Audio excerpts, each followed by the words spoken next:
Okay, it's Colonel Cliff Serene. And, oh my God, it's too dark in here. Okay, well, let's see, what else can I tell you? I was going to tell you about my university days. I did a Bachelor of Science and I majored in biology. What was it really like? Well, they basically told you all the facts in the lectures. The facts, these are the facts, these are the facts, these are the facts. And then you'd have a test and you'd have to memorize the facts. And if you wanted to check on the facts, well, you could check on it if they gave you a textbook, and you could check, and the textbook would tell you, whatever. Um, so, for example, my genetics professor said, well, they always did work on the fruit fly, which is the Latin name for fruit fly is Drosophila melanogaster. And they said, well, if you adjust certain genes in the fruit fly, you can have weird things happen. Like you could have the wings growing where the eyes should be, or the eyes growing where the wings should be. But that's what all they would tell you in the lecture. We never saw a film of any of these particular fruit flies with wrong body parts in the wrong places. No films. And we didn't have a lab full of fruit flies, believe it or not. No, there was no lab.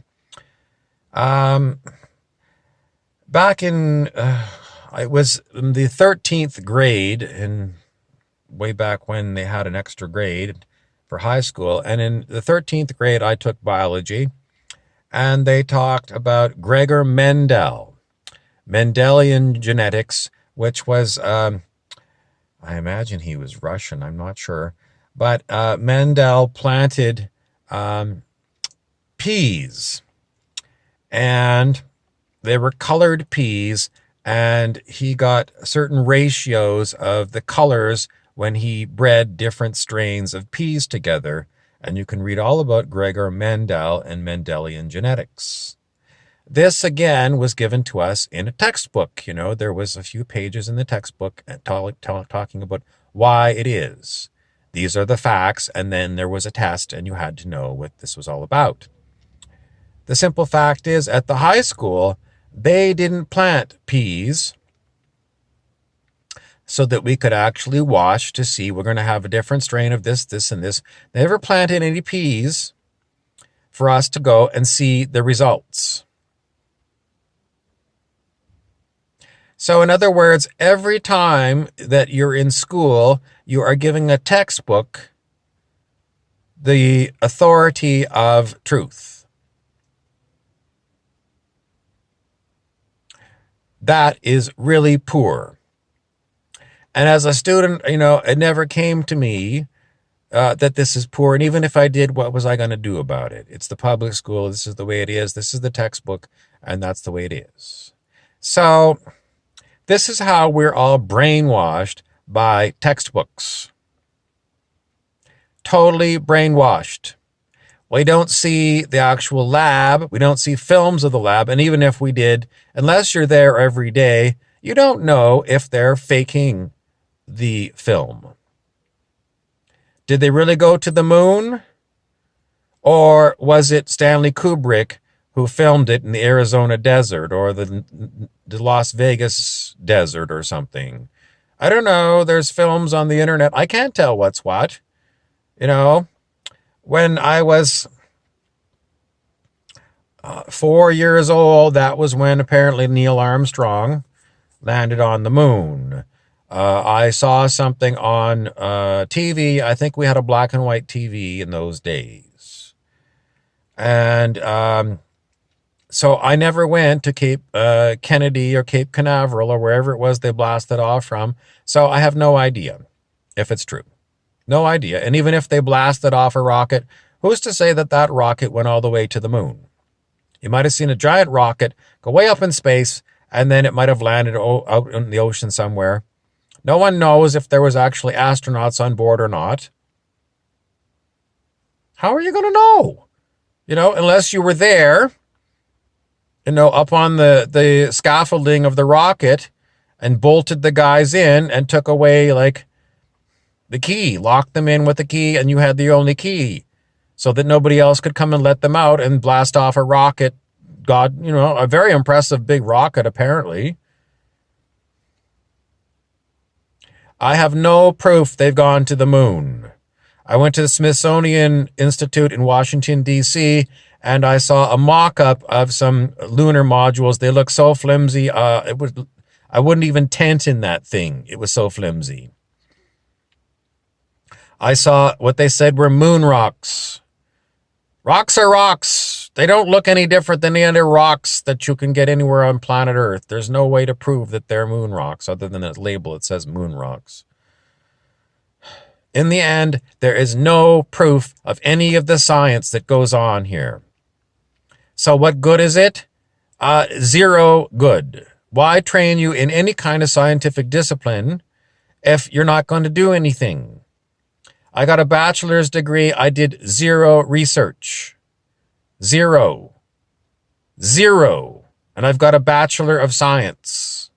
What does it mean? It means I was force-fed a bunch of facts out of textbooks and professors' mouths. Is any of it true? I have no idea. No idea. Zero idea. In the chemistry labs, we did some titrations, which seemed to be following along with the textbook. And at one time, we made plastic out of some chemicals. What does it prove? I don't know. It proves you can put some things together with retort stands and Bunsen burners, and you can, turn acids into bases or neutralize them. And, if you put the right polystyrenes together and, stir it up with the right pH, it'll turn into plastics or something. Is that science? That is not science. That is not doing any research. That is following a recipe. Like if you go in your kitchen and you want to make a cake, you get a recipe card and you follow the recipe. That is what science is like at the universities. What if you've got a master's degree? I don't know. I don't have a master's degree in biology or a PhD, but the PhDs were the ones telling me all about this stuff, and they never took us to the lab.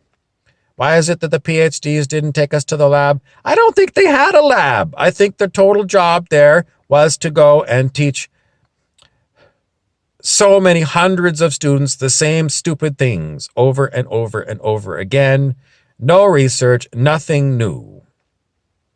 Yap, yap, yap, yap, yap. No proof. So you pay a lot of money, a hell of a lot of money, and what do you get? Bugger all. In the end, I'm very skeptical of everything. Sure, I'm in a car that drives. It's very technical, very complicated. No, it's not. This same car in 1905 was called a Model T. This one, it starts better in the winter. Maybe it's got some more safety features. But it's the same technology that makes it go. It burns gasoline just like in 1905. How much progress is there in this car? I don't know. I mean, it's a fairly comfortable car. It gets you around, but the speed limits are the same as they were way back when. You can't go very fast in these cars.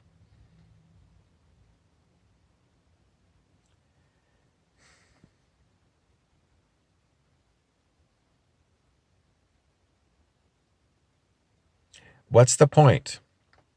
There's nowhere to go. Where are you going to go on planet Earth where it's any different than where you are now?